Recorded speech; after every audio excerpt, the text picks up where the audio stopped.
in the crowd. I worked in the school system in Campbell River, retired in 2008, and I'm currently serving as the chair of the Campbell River Community Foundation. I do a lot of work with Rotary as well, and I marry about 100 couples a year, so I get to launch the legal happily ever after, and that's always a lot of fun. So thank you for this opportunity. Very nice. So Dan, why don't you go next? Thanks, Louise. I'm Dan Whitcomb, and I am a retired lawyer. I've lived in Campbell River, like Craig, 45 years, and practiced law for 40 years, and finally gave up. That's a long time to practice at something. So I am retired, and in my spare time, I do volunteer work, and I'm on the board of the Community Foundation, and I am the chair of the Endowment Fund Development Committee and the chair of the COVID-19 Task Force, which I'll tell you a little bit about later on. And I know a fair number of you, and I'm sure I'm about to meet the rest of you. I'm glad to be here today. And most of you know me. I'm Louise. I'm the executive director of the Campbell River Hospice Society, and I'm just really grateful and glad to see all of you wonderful people joining us today and for the rest of our Death with Dignity Week. Yeah, so Jerry, how about you? Yeah, so as Craig said, I am a bit of a calligrapher. Craig, I've just been doing another class. There's my, yeah, so Roman capitals now. Anyways, we'll be anxious when you finish doing all your things to come back to our group. But anyway, I'm Jerry. I'm actually the past president now of the Hospice Society, gone to be the past person. And I've been in Campbell River, not as long as these guys, but 30 years. My husband has a business in Sayward, a logging business, and he's not yet retired. So I maintain myself by keeping busy with all these extra things. Yeah, and I think most of you know me. I think Catherine's the only one I don't know. Anyway, so whoever's next. Ashley, how about you?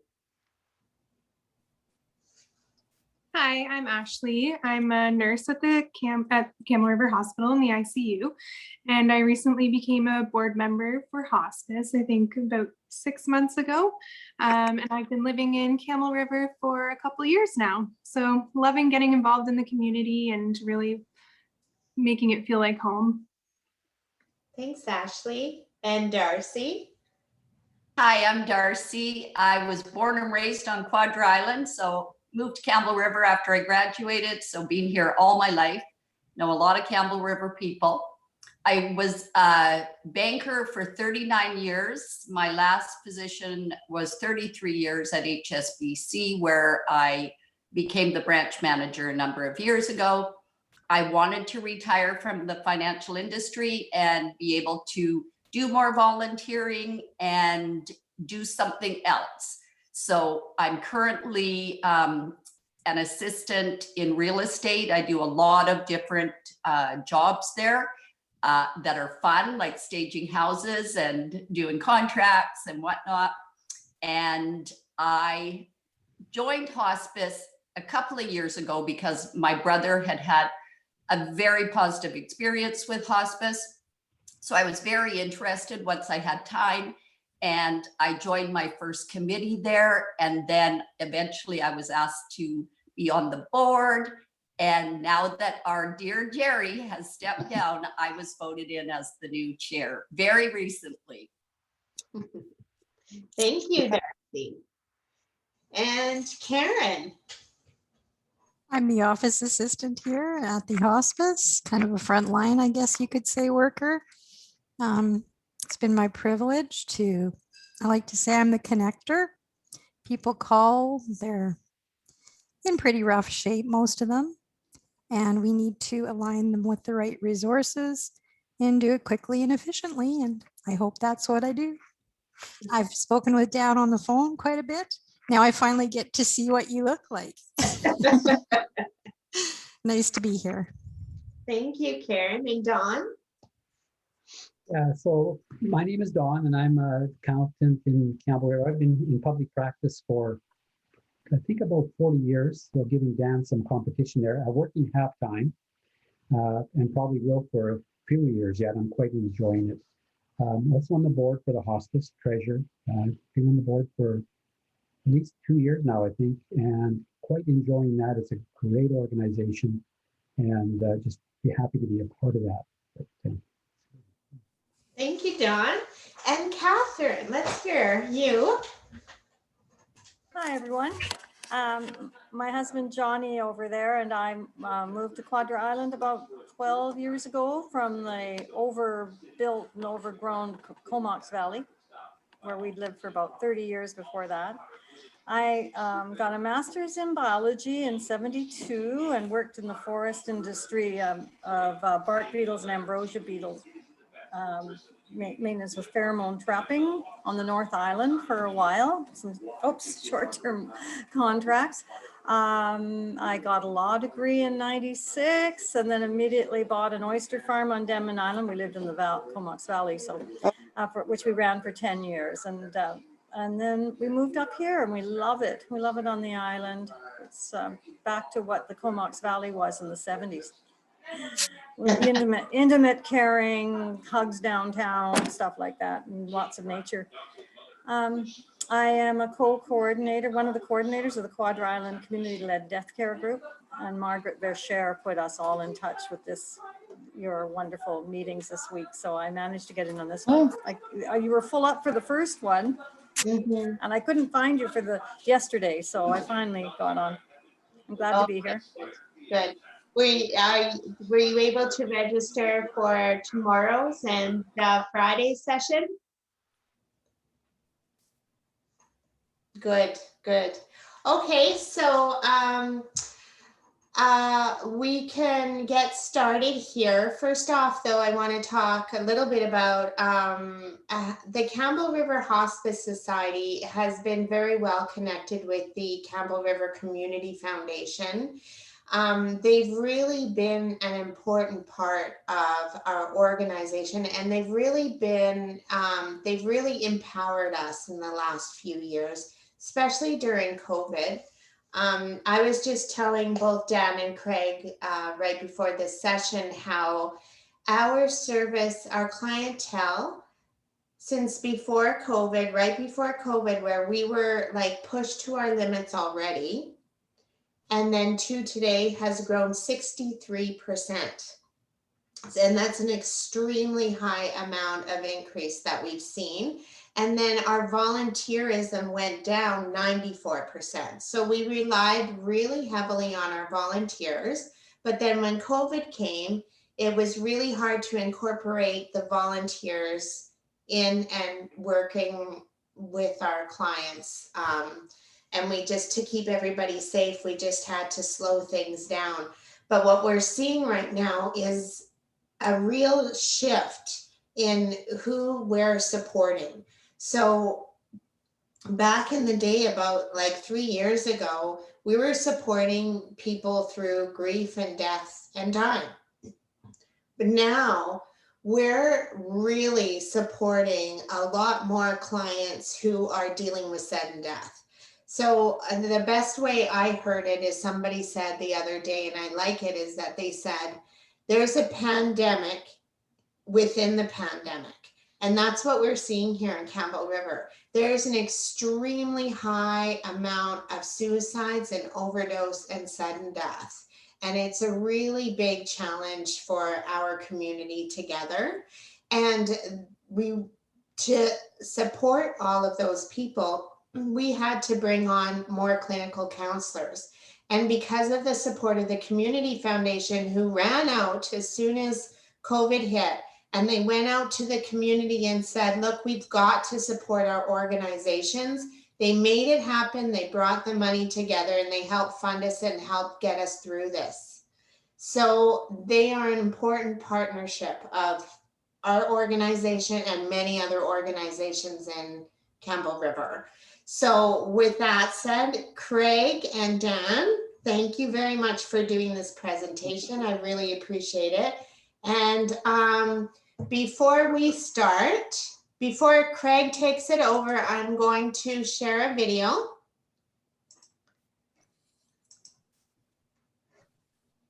Let me know if you have any problems seeing it.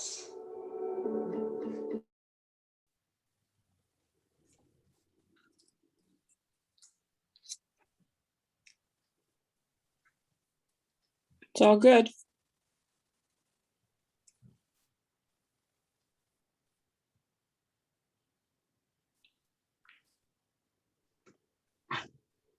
Oh, I think she's frozen. Yeah, it started, then it stopped, Louise. Once, okay. All the nonprofits in the community can fill out the granting application, submit it, and then there's a panel that's composed of board members and community members that review all of the granting applications and then decide where the funds go from the interest earned off the endowment fund from the previous year. It's an organization that's got a lot of professional people involved in it that manage the funds extremely well and distributes them to the individual organizations that really need them.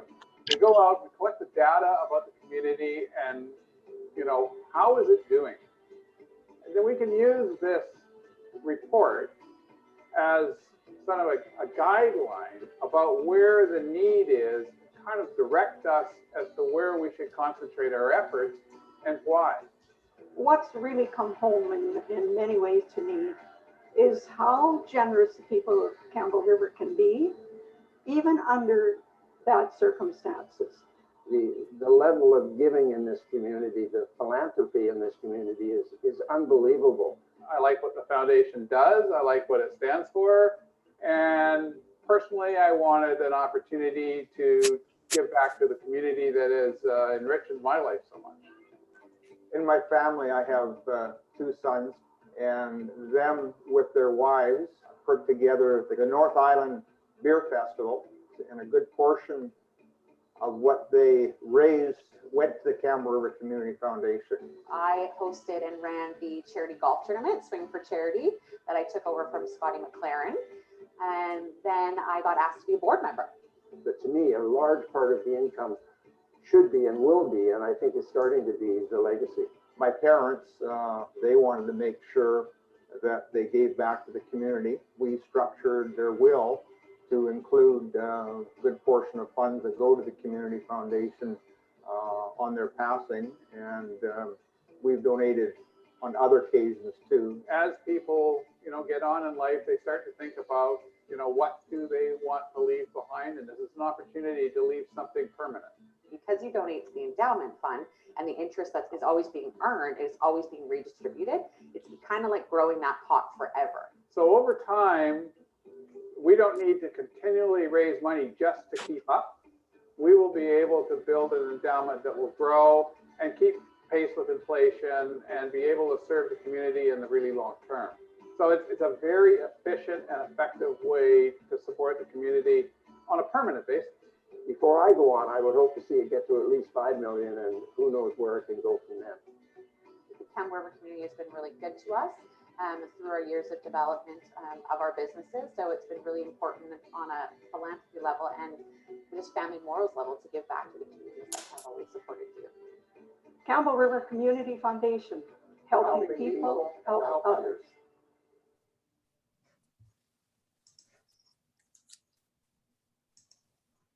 Okay. Craig, you go ahead. Yeah, thank you so much. Did that make you feel at times like you were watching one of those Netflix where you get a little out of sync? Yeah. I'm just going to find this here.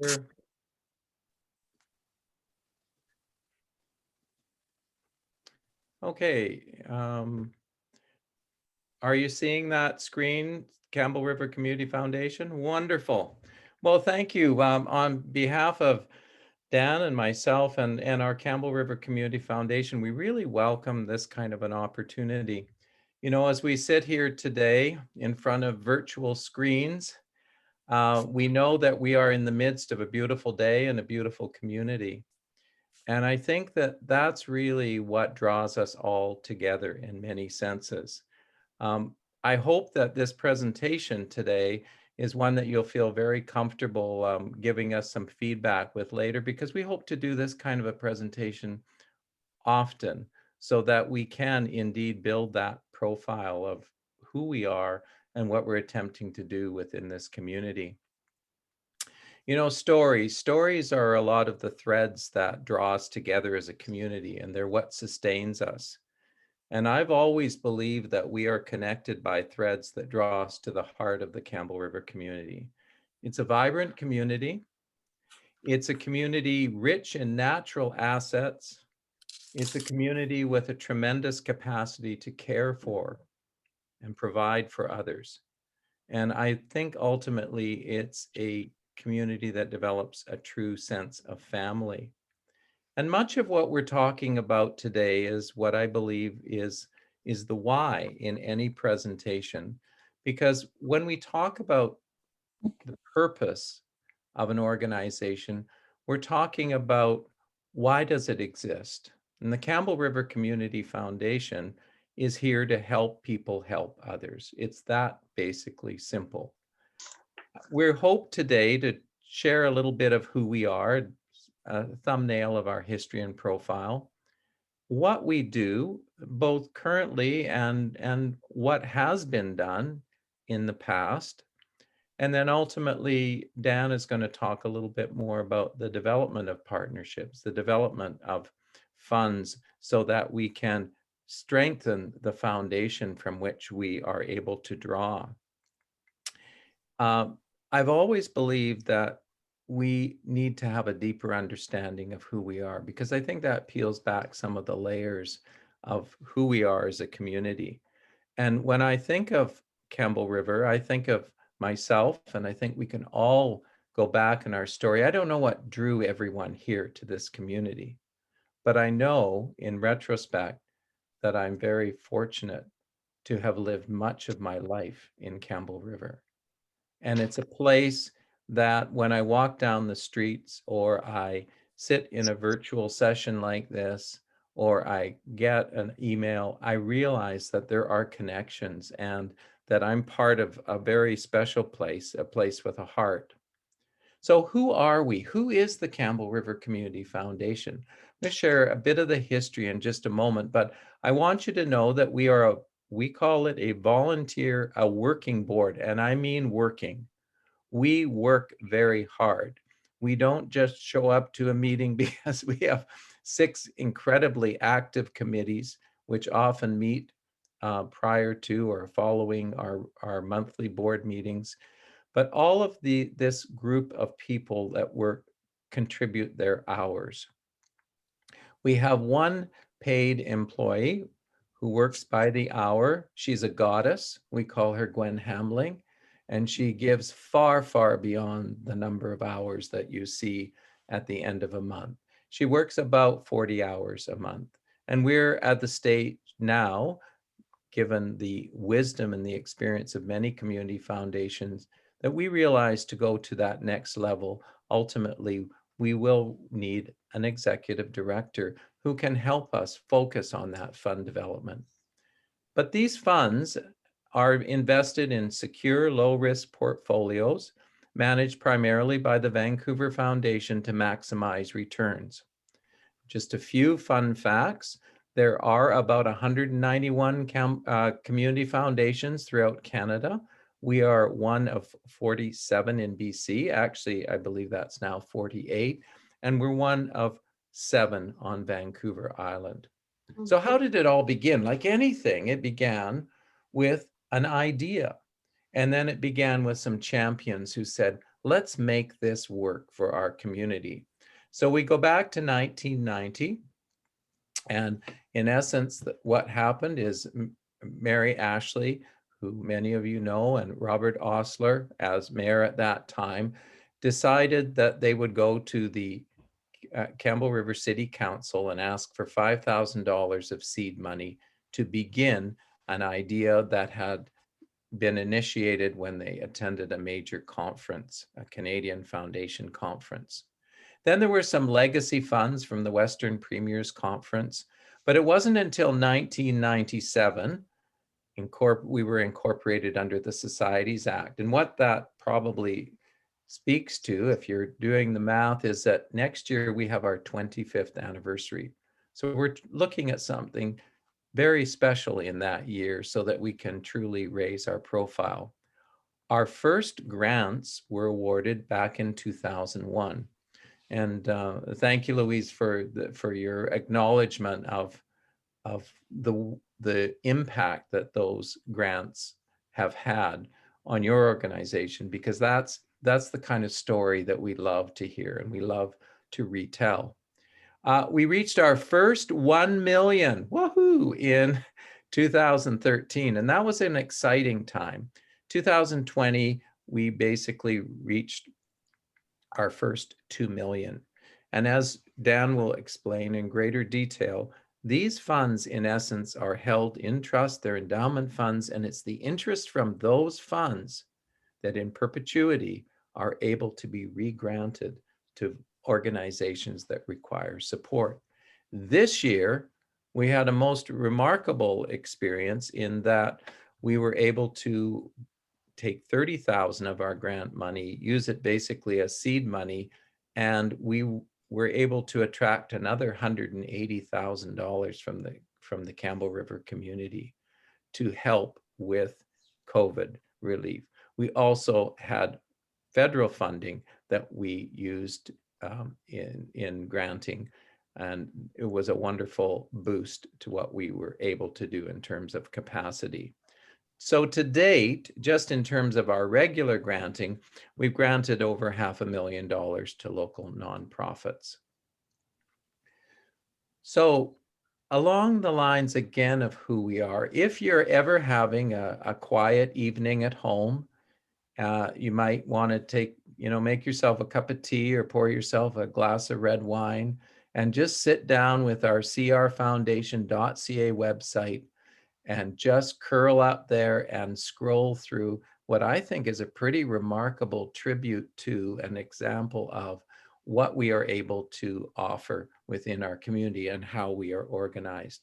Now, we don't have time, I think, to really explore it now, but it's a wonderful little journey should you want to do this at some point. So what is it that we're trying to do? Well, our mission is to connect donors, nonprofits, and charities to help create a healthy, vibrant, very livable community.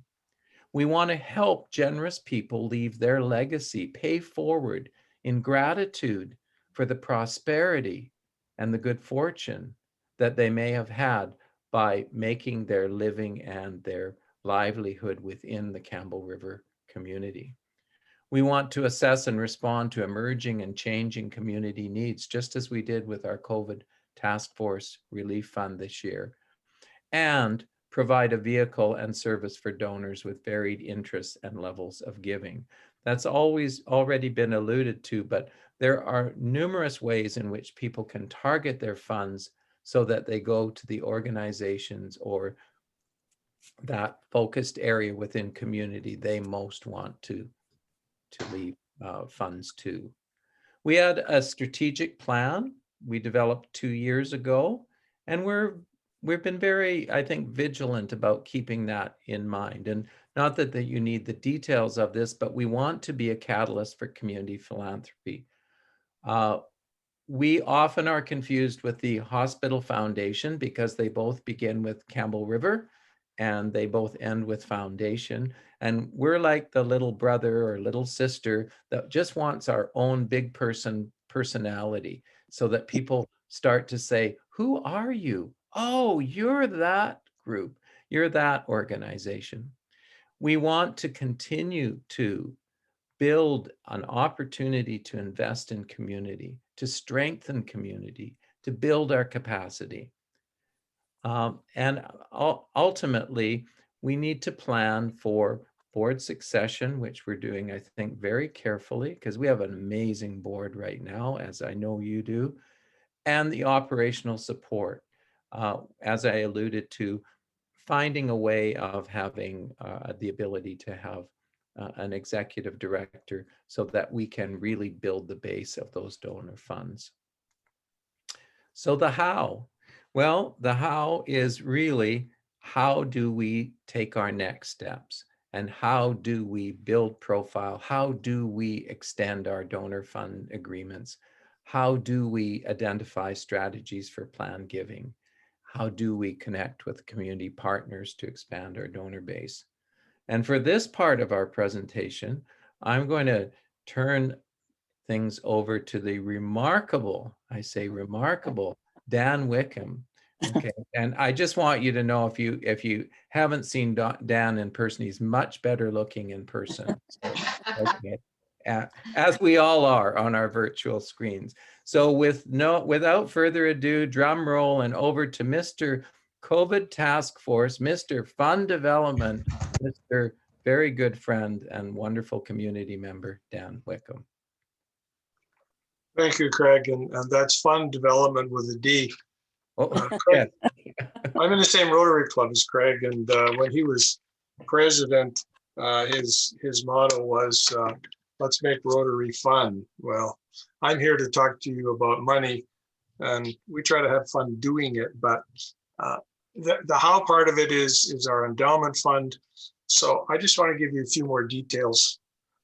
Before I get into that, though, I have to correct something I said earlier. I was looking at Don Rosette and thinking, oh my God, I better do the math, which I hadn't done before I stated that I'd been here for 45 years. It's actually 47 years, Don. So May 1st, 1974 is when I arrived. You're the numbers guy, so I should have asked you first.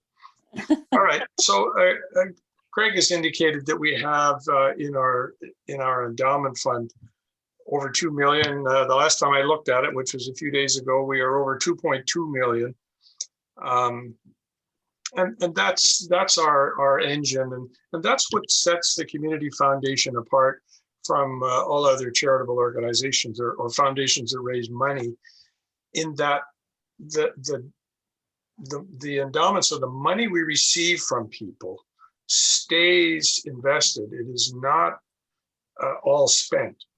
So, you know, most charitable organizations are happy to get money, and it's their mandate to spend it quickly. Whereas our goal is to try to be far more looking far more further into the future, and that, like, it's a permanent legacy. So that always appealed to me. When I first heard about the Community Foundation, it was back in the 90s when it was in its infancy. And in fact, our firm actually incorporated the society in 1997. And we had our own little fund that we put into the pot. So we always have believed in Campbell River. And all of us in my firm, and we were up to 11 lawyers at the end before I retired. We all came here. Well, there was a couple, like Stuart Carstairs is there now, and he wasn't born here, but he was raised here. And you know, Campbell River is a real melting pot of people who have come from somewhere else. We're here because we want to be here, and I know when I arrived here, I had other choices, but I just decided, because I worked out of Campbell River, this is where I wanted to live for a while. But my initial plan was, 3 to 5 years, I'll do my articling and become a lawyer, and then I'll move to a bigger city, because back in those days, we didn't even have a Supreme Court room here. You had to go to Nanaimo for that. So I thought I'd be moving on. Well, here I am 47 years later, and I am grateful that I came to this community, raised my family here, and now retire here. It is a great community. And that leads me back to our endowment fund. The population of Campbell River has been very generous to us over the years since it started, and it will continue to be. But we do, as Craig said, want to ramp it up. And here's why. Currently, with a $2.2 million endowment fund, we say we get a 3% return on our investment. It's pretty conservative. And the Vancouver Foundation has, I think, a couple of $1 billion in their portfolio. So we have a lot of clout through them. And we say we have between $60,000 and $70,000 a year that we can give back to the community. So 2.2 million, you get $60,000 a year. It's not a great return, but it's a positive return. That's why we want to grow our foundation. So how we give the money out, I just want to give you a little overview of that, because the Hospice Society has been the recipient of monies, and we're grateful that you're in this community doing what you do. So we're currently going through our application process where nonprofits in town apply, and there is a application form that's on our website. It's fairly detailed. We take it very seriously. There is a grants committee that's struck every year, and it consists of board of directors and usually 3 people from the greater community. And we sit down, we look at those applications, we ask questions, and we then make recommendations to the board. And I'm looking in my notes, what did we have last year? Last year was an abnormal year because we set up the COVID relief fund. So we only gave out $30,000 in 2020, and the other 30 went to start the emergency COVID relief fund that I'll come to in a minute. But we had 23 applications last year, and we approved 14 of them because we didn't have enough money to approve all of them. And there was, it was fully dispersed. And after we give the money to the various organizations, we tell them we want a report from you. It's usually within 6 months, but it can be, up to the end of November. Sometimes there's an extension. But we are responsible for our donors' money, and we make sure that it's spent properly. And if it isn't, we don't get a report, we keep on them, because we want to know what's happening with money. We're accountable, we're responsible. And that's another thing that drew me to this organization, is that we do keep our eyes open. We're not just throwing money off the truck, unlike our various levels of senior government that have proven in the past year how foolish they can be with our money. Maybe not foolish, but there's no responsibility, no control. So we do take care of things. Also, just a little bit about last year, the COVID relief fund, I somehow ended up chairing that thing. And when Craig said we're a working board, believe me, we've worked in the past year. We put in a lot of time raising money. I think we raised, I know in the first 2 weeks, we raised over $30,000. Our first, no, I'm sorry, it was $100,000. We got 30 from the community foundation. We got another 70 from the community. We're up to $100,000, which is our initial goal. Then we bumped it up to 150. We met that. We ended up raising $218,000. And then we got some more money from the federal government too. So far, we've distributed $143,000 to 32 nonprofits in Campbell River, including the Hospice Society. We still have $75,000 remaining in our COVID relief fund. So we're still looking for applications. Of course, those senior levels of government that I just mentioned, our province and the federal government, they were tipping money off the back of the truck pretty steady, but that's dried up now. So that's why we've been conservative and held on to our COVID relief money, because we wanted to make sure that we had money left for the second wave, the third wave. Who knows, there might be a fourth wave coming. So again, we're responsible and we're trying to make sure things are stretched out. Again, we follow up, we make sure we get reports from people. So that's what we've done. But let's go back to the how Craig touched on. There's many ways that the Community Foundation works with people in order to get donations, and it could be, a lot of them are one-time donations. We've had people give us transfer insurance policies to us. We've had one, and that insurance policy is still ongoing. And the donation every year is the premium to pay that insurance policy. But on the death of that donor, then the Community Foundation will get the insurance proceeds. We've also received some artwork on occasion that we auction off, or at our gala or other events that raises money.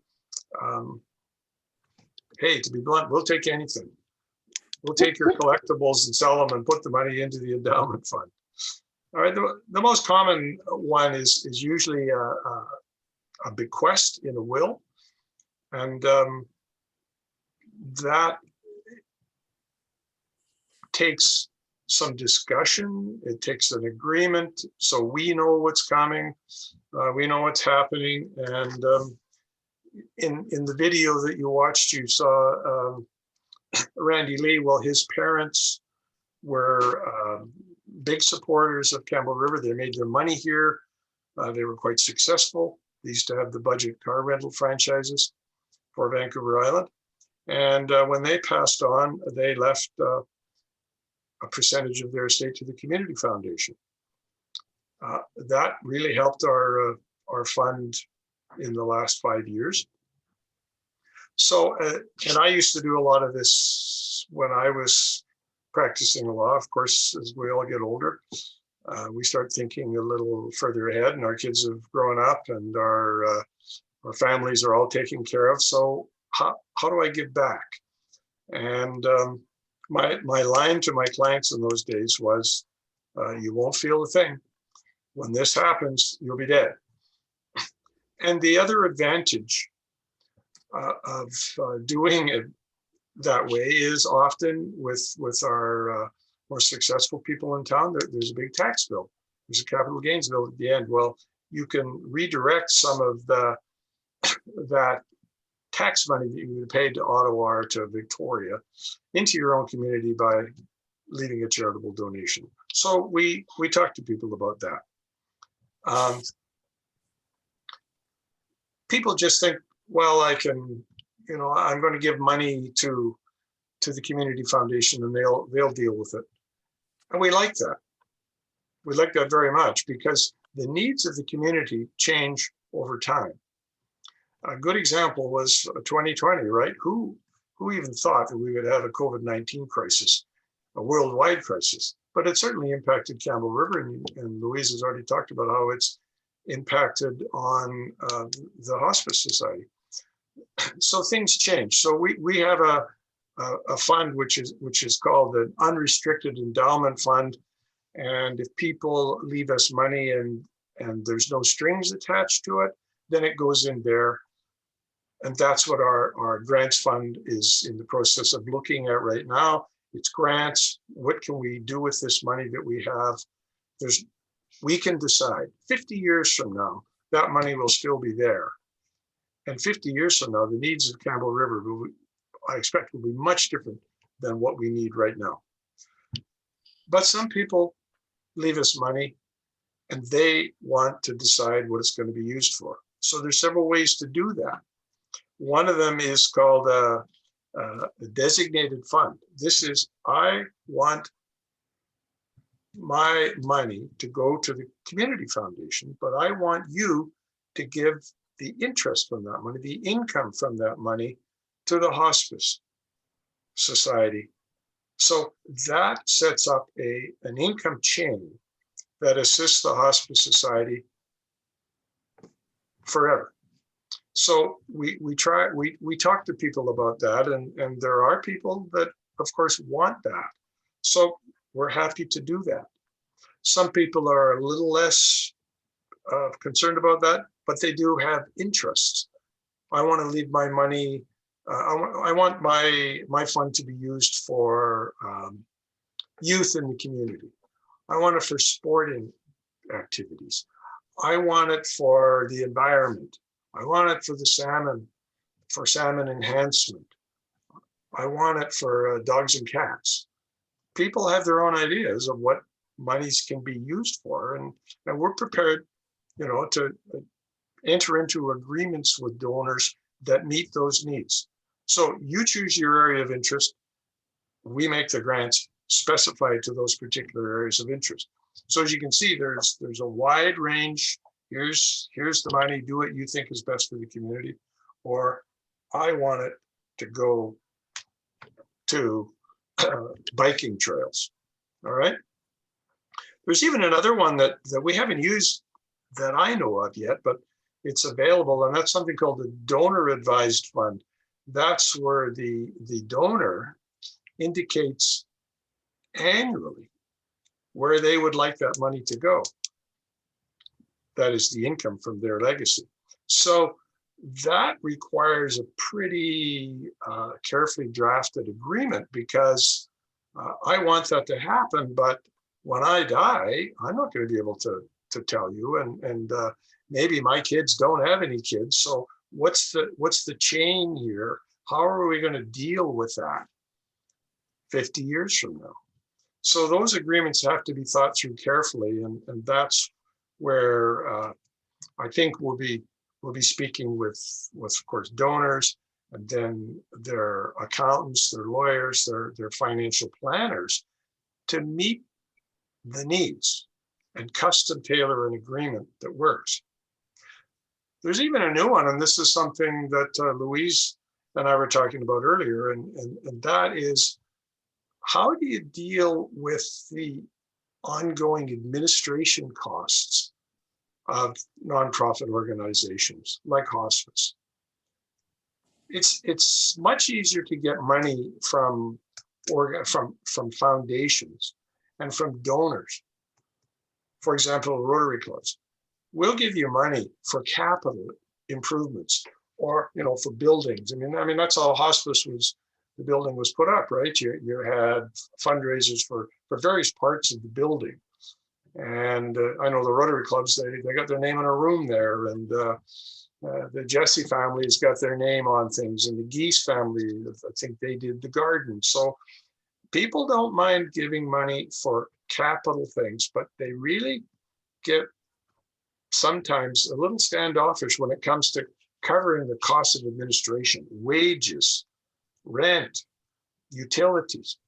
So we're looking at another, and we have the same problem. We are a very busy volunteer board, but it takes a lot of work, and you can't really do that when you're young and you're raising a family. I couldn't do it when I was doing that, so I waited till I got older. But there are people that still want to help. But getting money for administration, I've always found to be difficult. So we now we're looking at a foundation fund where the income from that fund goes to fund our overhead for the Campbell River Foundation's cost. I have a saying that Craig's heard enough, he's probably sick of it, but I've said to our board members a lot in the past year or two, you got to spend money to make money. And that's true in business too. And then I know in hospice, the same thing. You've got to spend money to keep your staff there. You've got to spend money to run the secondhand store that you have. In order to get the money out of it, you have to pay people. So this is becoming a bigger and bigger problem. Is how do nonprofits cover their overhead? So this is another form of another thing that we're working on at the Community Foundation, not only for ourselves, but for other organizations too. So that's how people can give to us, so we can then give it to you and other organizations. The final thing I want to touch on, and we've gone through various words, how, when, where, and why. I want to go back to why. Why do we think this is important, and why do people do it in the community?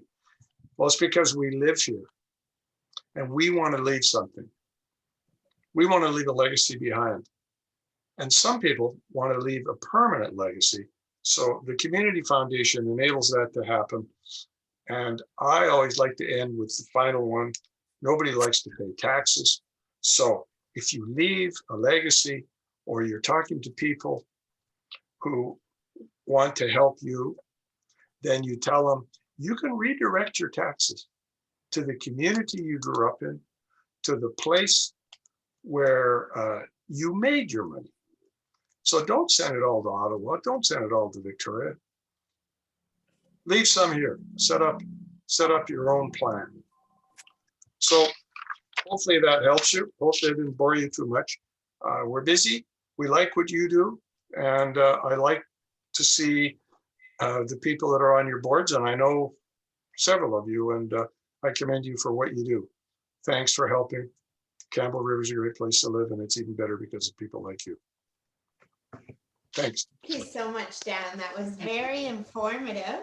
So now we can open it up for questions for Craig or Dan. Does anyone want to start? I'll start. Okay, Darcy. So I've been involved with the Community Foundation in the past and understood a lot of it, but that was super informative. I learned things that I had no idea about.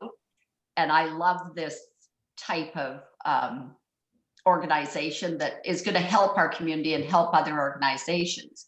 So if we were to have a conversation with somebody about it, do you have a minimum donation, or can people just donate? And how do they get a hold of you? Preferably your way. We have no minimum that I know of. Yeah. Sometimes we get $100. Sometimes we get $70. The more the merrier. And the best way to get in touch with us is to go look at the website. I'm in Neanderthal, but I'm learning. The best way to communicate with people today is online. It's the best way to learn, because our website, we just revamped it.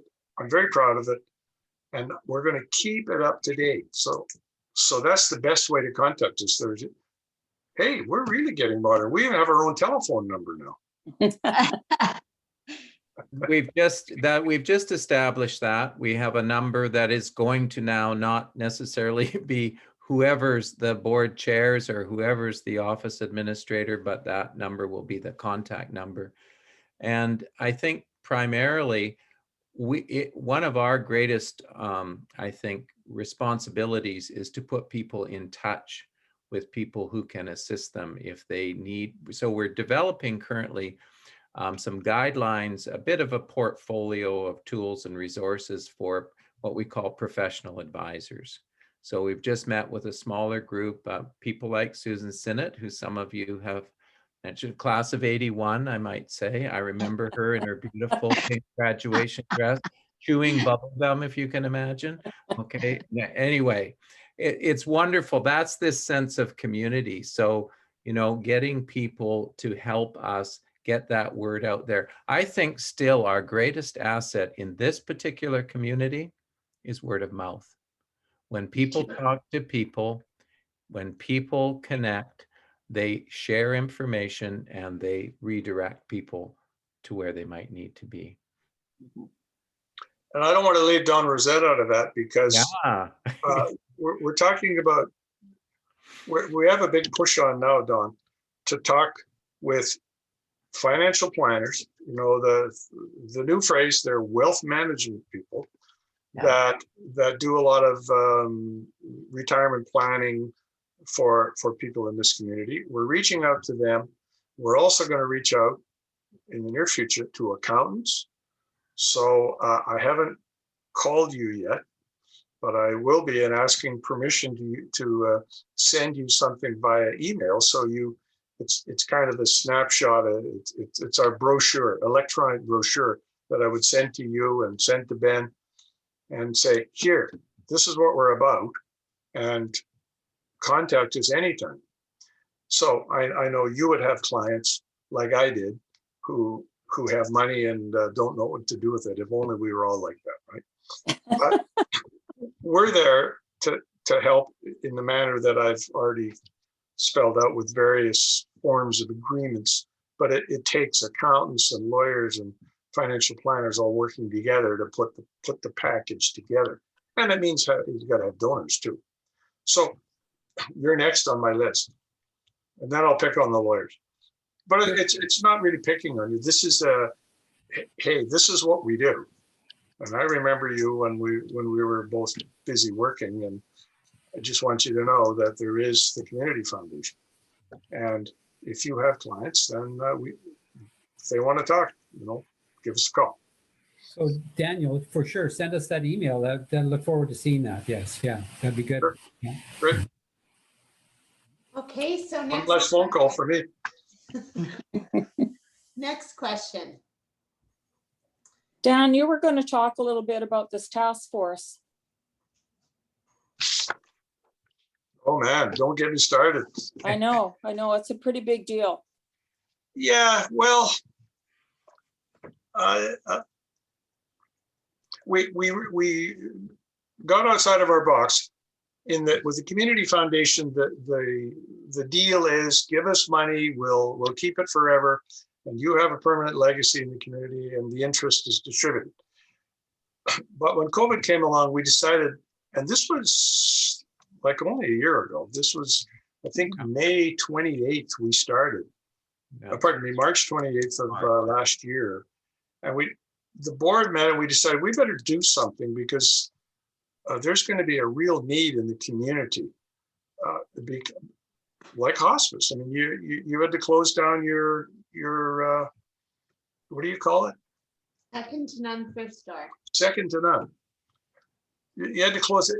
A lot of nonprofits were losing their funding. They were losing their volunteers. They were losing their ability. And as Louise has said, you lost your volunteers, but your workload has gone up 64%.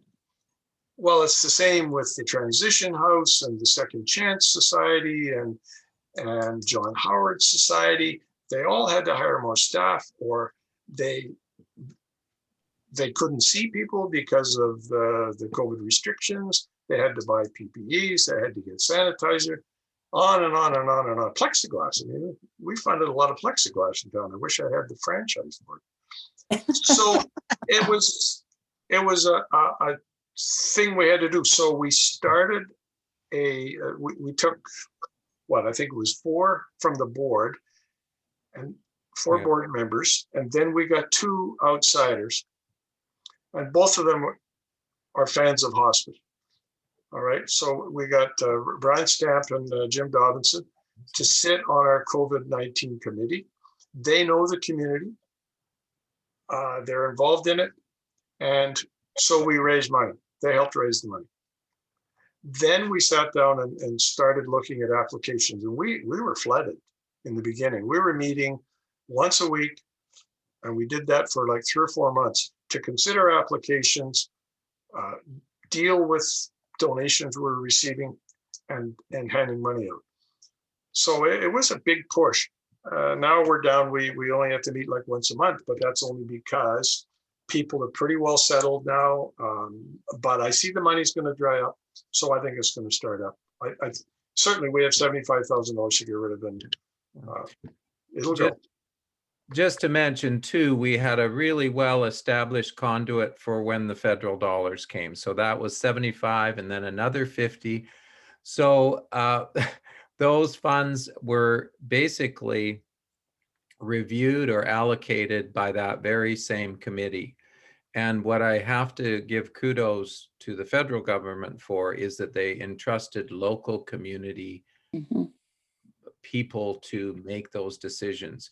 And I also think it's important to recognize that both the city of Campbell River and the Strathcona Regional District also gave us some funds and trusted that we would have the time, the wisdom, the experience to meet those out to the appropriate recipients. So, but kudos to Dan. I mean, Dan has been our task force chair, and although I think the group that have been there, well, I bet we've had 25 meetings probably in this last year, lasting from 30 minutes to 2 hours in those first rounds. But he has been our primary researcher.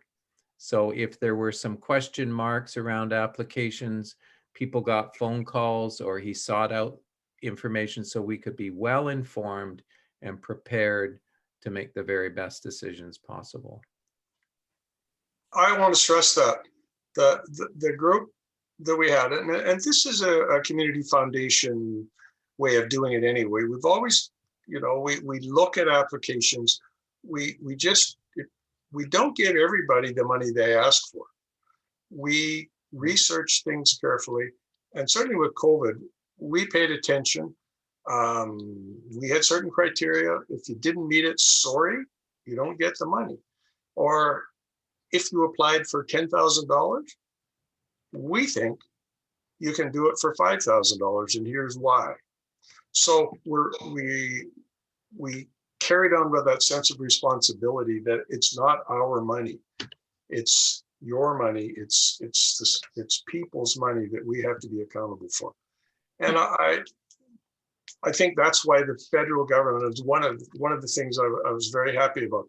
The federal government giving, I think it was like $3.5 million that was given to Community Foundations Canada to distribute nationwide. We ended up with $75,000 of that, and we spent it because we knew where it should go. It wasn't like some politician saying, here, take this money and do what you want with it. Yeah, Exactly. The other really important thing to mention, I think, too, is we learned over time. Sometimes the needs shifted. And so at the beginning, we weren't giving funding for technology. And then the penny dropped, and we had to revisit that and say, hold on. In a virtual world, there are organizations that are without the same technology basis. So we maybe have to we have to go back and reassess some of these applications. And I thought that spoke volumes about our own maturing in that process of understanding what was critical and what was possibly not. The other thing we learned is that the base in Campbell River of nonprofits, not all of us had that information. And I'll speak for myself. I mean, I didn't really have a clue what was really going on in town. And I'm happy to say it changed my mindset completely. A year ago, if you talked to me about the homeless, I'd have said, come on, go get a job. You know, they're just a bunch of deadbeats.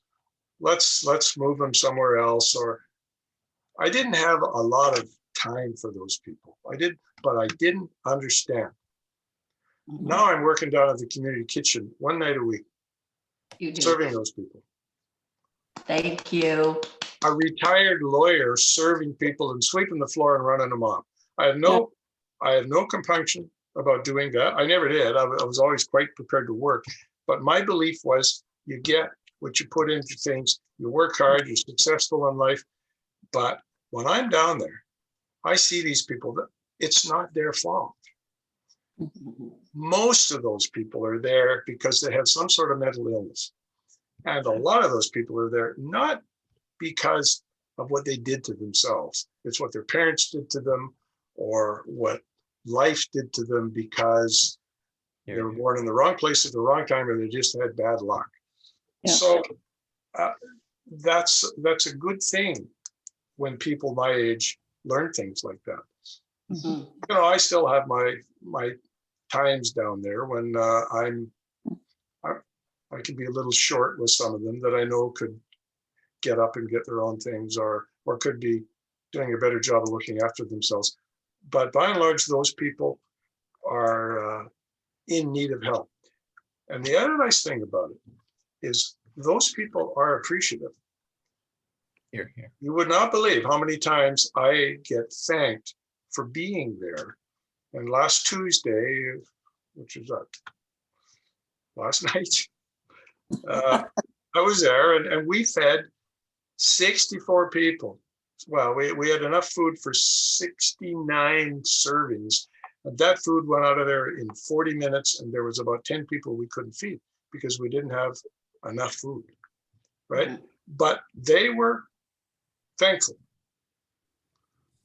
So that's kind of an eye-opener for me, and I think it makes me a better person. So what you people are all doing, you probably see that all the time too. And I'm hoping it's a positive thing for you to hear me say, I've learned a lot. And we should never stop learning, and we should never stop trying to help other people, because some people don't have the luck that we have. Mhm. Thank you. Yeah. Can I say something?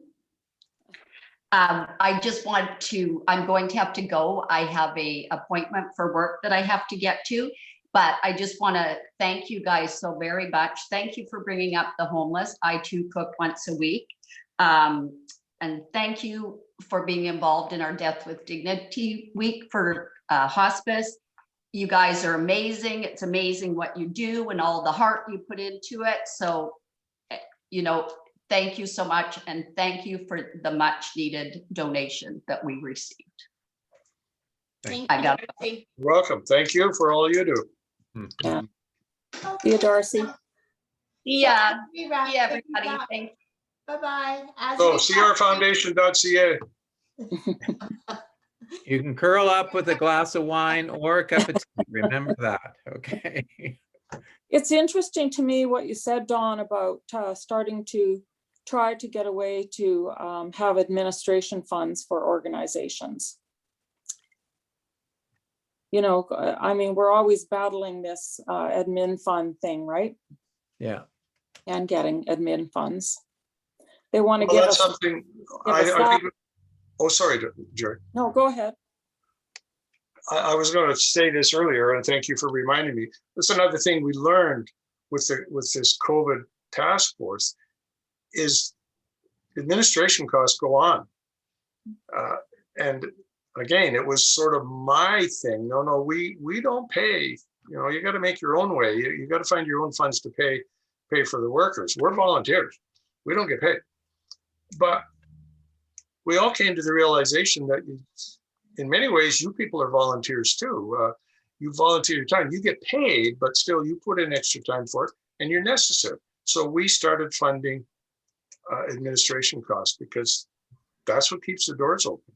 Yeah, yeah. Hopefully we'll see more of that in the future too with other funding opportunities, because it's always been project-based, or, you know, it's very rare that it's operation costs. But as we wrap up, I want to see if anyone has any more questions for Dan or Craig. Catherine, please go ahead. Yeah, if I donated to the Campbell River Foundation, could I specify that it goes to Quadra Island? Alternatively, we're Michael Mascal and another fellow are Yep. trying to Yep. form the Quadra Island Foundation. Is there any way you can help us? Yeah. Or Catherine, it is formed now. They have their official tax number.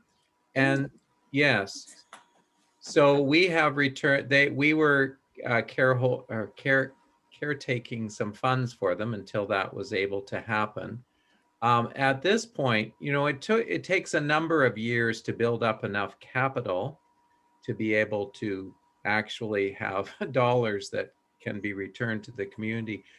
Our actual catchment area is the same as the catchment area of School District 72, which of course includes Cortez, Quadra, Sayward, down to the Oyster River. So in essence, our board has agreed that we will continue to take applications from Quadra, even though you have your own fund now, because it's going to take a number of years to build your capacity to a top place where you can be probably giving out grant money. It took us probably, you know, in the initial year, we got some support from the Vancouver Foundation, but look at us here, you know, 25 years later, and we're still giving out a very relatively small amount of money. I mean, $70,000 at peak time is not a lot. But as our friends to the south, the Comox Valley, they said part of it is planning and part of it is luck. And they had two major donors that put them, over the $6 million mark now. So though that happens, you just have to sometimes be patient. I call it the field of dreams approach. Build it and they will come.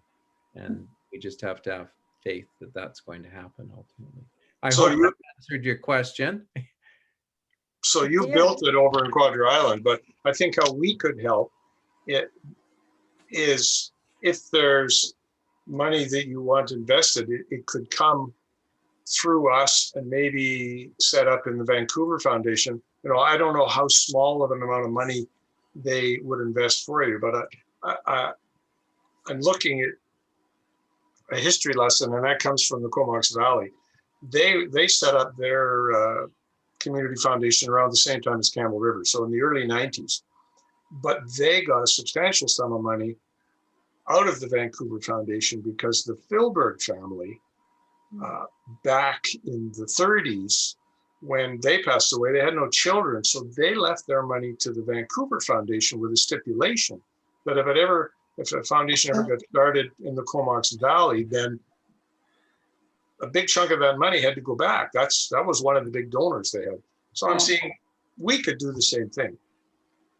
We could hold the money for you if that would help. But I mean, it's still yours. It might just get added to our endowment fund. But if it helps, then I'm sure we could do it. It's just all drafted. Thank you. Okay, so Gary, you were going to say something? No, I'm all good. I have a question. So with my understanding from my past with the Edmonton Community Foundation, in order to open an endowment fund, like if I wanted to leave a legacy in my family's name for the community, it was an investment of a minimum of $10,000. So for here, to create an endowment fund, what would be the minimum amount or the starting amount? I'd have to explore that. I think that basically that figure of 10,000 has tended to be anything that we've had as in a fund that's been what you call a family fund. It has been there. I believe we can take less than that, but I'd have to check that out. So we haven't had that example, I guess, of it having been less than 10,000. Okay. Well, one way that I've seen that we could do it is you can, and the example I was given was $5,000, and it could be it's a pledge of $5,000, but it's $1,000 a year for the next 5 years, that sort of thing. But it may be 10 now. I don't know. We'd have to talk to Doug. Yeah. Yeah, like a commitment. To see, but I don't know how it was done in the past. Okay. So there's been preliminary discussions. I know I've had them with Doug, saying, well, what about having an agreement where there's so much money pledged per now that's going to be funded over the next 5 years. But hey, as far as I'm concerned, whatever works. My inner voice says we can make it happen. Yeah. We can help you, help others. Some of my past experience too at other organizations is we've opened up our own endowment fund. Do you have a lot of organizations in Campbell River who have opened their own, or do you have any that have their own? Yeah, not that I know of. We have one we are working on, but it's we don't have it at this time. Okay. Yeah, so I'll just explain that one. This was another a nonprofit like you that had a whole bunch of money, and they didn't know what to do with it. So we were negotiating with them where they would we would hold the money for them. All right, and they could tell us what to do with that money over 5 years, and and we would get an administration fee for managing it. But they could at any time, if they gave us, 3 months notice or a year's notice or whatever it was in the agreement, then we would give the money back to them. Because we could probably get a better rate of return than I know we could give them a better rate of return. Okay, because like in the past, it would be it would be another part of our legacy program where if people didn't want to, put us in their will or create their own endowment fund, that they could contribute to the organization's existing endowment fund is how it would work in the past that Would they get it back? Would they get the money back on request or how would that work? Well, we would get the interest every year Once? and then it would just build and just like an income, right? An added income to go back to operations. So, yeah. So, does anyone else have any questions? I'm just curious. So what is kind of the ratio between the number of the people that want something special done with their money and the amount of people that just say, just look after it? We only have 2 family funds at this point. Am I correct? Yeah. So very, very small number. The whole philosophy around that is the concern about what's our world going to be like in 10 years? Is there going to be a need for the same kinds of, if you want to call them vulnerable supports? And so I think if anything, there's always a bit of an encouragement to make the funds unrestricted, to leave that decision-making up to the wisdom and experience of a well-chosen selection grants board. Yeah. That said, we're doing a lot of research with some other foundations, and I have to say, Jerry, I'm seeing some really impressive small foundations that have very significant number of family-oriented funds, because I think that's what's drawn people to it. They've said, I want to put money into scholarships for high school students. I want to put money into the fine arts. I want to put money into special needs, whatever they might call it. And so it's hard to know, if that's what propelled people to actually make that step, Right. say, I want to commit. But we're exploring all avenues right now. And if someone came to us and said, I really, believe in the youth of this community and I want to set up a large scholarship fund, we would be delighted to be able to manage those funds. Yeah. Sure. Well, I think Louise is going to wrap up things here. I want to thank you, gentlemen, so much for coming. Thank you so much. Pleasure. It's been very enlightening. I just want to make sure Thanks that for having us. no one else has any lingering questions or anything. Oh, Kathy, and then Ashley, you'll be next. Will the recording be made available? I'd like to share this information. I can make it available to you. Yes, I don't know if I'll just send it out to everyone though, but I'd be happy to email it over to you. Thank you so much. Do you want the other 2 sessions as well? Oh, yes, please. Yeah. Sorry to have missed them.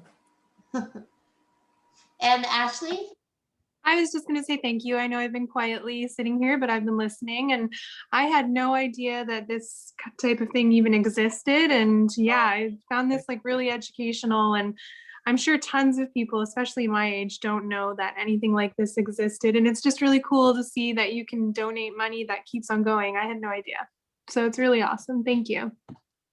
Oh, that's great. Well, what was even more wonderful, Ashley, was when they came to the door with their PPE and their hand sanitizer and all that, saying, here, you guys need this. Yeah. Well, the Rotary did, but Yeah. yeah. And we got the hand sanitizer from Wayward Distillery in the Comox Valley. They stopped making alcohol for drinking for a little while and Yeah. gave us a bunch. Yeah. They make good gin too. Okay, so I guess we'll wrap it up. So thank you again, Dan and Craig. Thank you everyone for giving us your time today and having this discussion, and it was great. Thank you. Thanks very much. Be safe and healthy. Yeah, Thanks for having us. and enjoy the sunshine. You bet. I'm going on my boat right now. I'm going biking. Hey. All right. Thank you all. Keep up the good work. Bye-bye.